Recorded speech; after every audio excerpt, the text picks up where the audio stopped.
This is a really fun recipe. We're making homemade peach gummy rings. So I have 2 peaches in my blender. I'm gonna put the top on and blend this together until smooth. So I'll grab my blender here. Woo!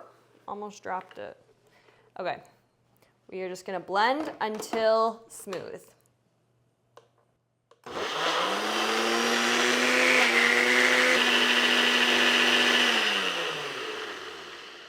That blended up perfectly. Peaches are so good right now. They must be in season. So this next step is optional, but I'm gonna strain them.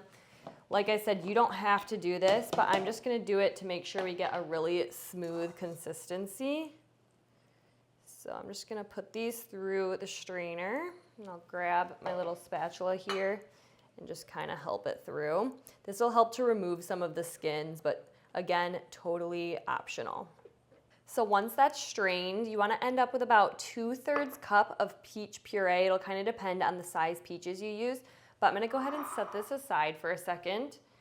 In my container, I have 2 tablespoons of freshly squeezed lemon juice, and this is 14 grams of gelatin. I used this gelatin here, which also contains collagen, so it's really good for your gut health, hair, skin, nails, bones, joints. So it actually has some added health benefits in these peach rings.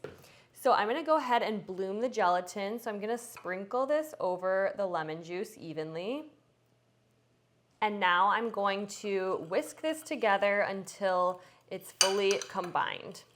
So this is called blooming the gelatin. Now we will let this sit and bloom for about 5 minutes. So we're gonna go back to our peach mixture and we're gonna take this over to the stovetop and heat it up with some sweetener. So for this next step, I'm gonna add our peach puree to the pan. And I'm also going to add 2 tablespoons of honey for some extra sweetness. There's 1 and 2.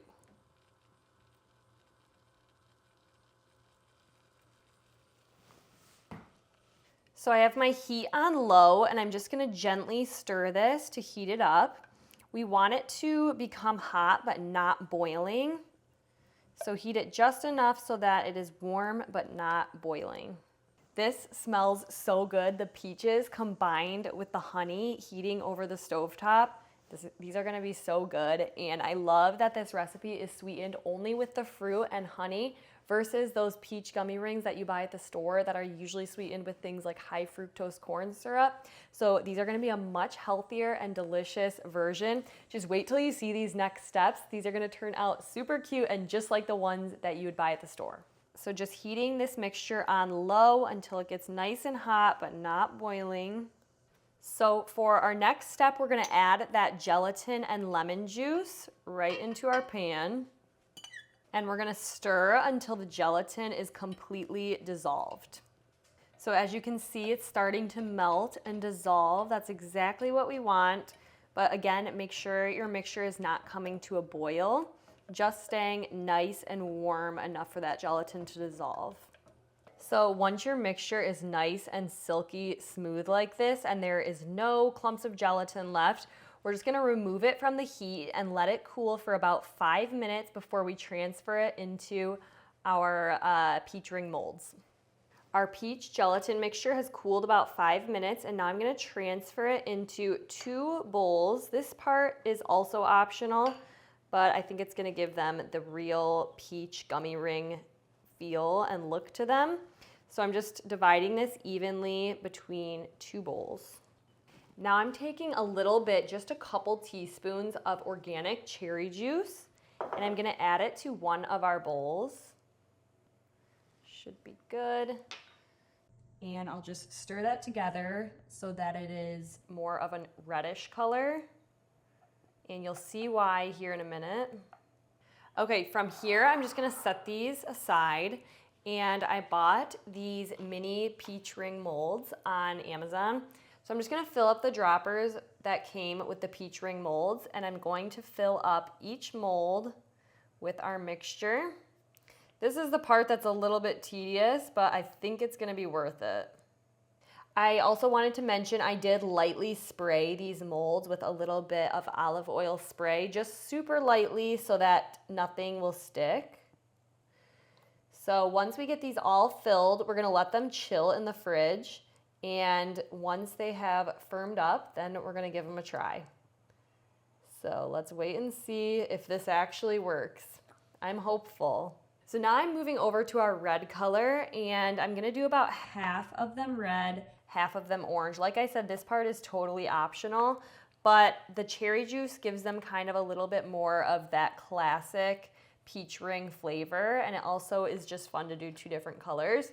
So you could do them all just regular and skip the cherry juice, but I thought it would be fun to just add that as a fun little twist. So I'm gonna continue to fill up my silicone mold, and then like I said, we'll set these in the fridge to chill, and then it will be the moment of truth where we get to try and see if they actually turned out as good as the ones you buy at the store. One thing I almost forgot is it does help to put these on a tray before you fill them up, just so that they're a little bit easier to transfer into the fridge and freezer. So these will go in the fridge for about an hour and a half, 2 hours, however long you have until they completely firm up, and then it'll be time to try them out. I am super excited because like I said, these smell so good. They look super cute, so fingers crossed they're gonna work and actually taste as good as regular peach rings because like I said, these are healthier. They're sweetened only with the peaches and honey. They have some added health benefits from that gelatin that we used, as long as you're using a good quality gelatin, but you can honestly use whatever kind you have. But these will go into the fridge and then it will be time to try them out. So we have our little peach rings and they chilled for about an hour and a half. So now I'm gonna gently pop them out of the mold. Look at how cute and good those look. So you're supposed to set them out on a baking tray and let them sit out even overnight to reach that perfect gummy consistency. But obviously we don't have that kind of time right now, so I'm just going to put these all on the cooling rack, let them dry out for a couple of minutes, and then we'll try them out. But like I said, ideally you want to let these sit out on the counter overnight on a cooling rack, and that will give them the perfect gummy consistency. Okay, these turned out so cute.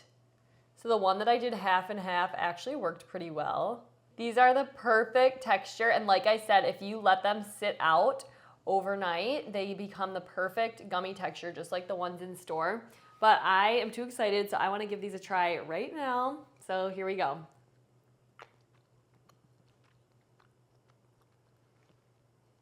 They're so good. Who would have known that you can make candy gummies at home much healthier, and it's actually kind of fun to make.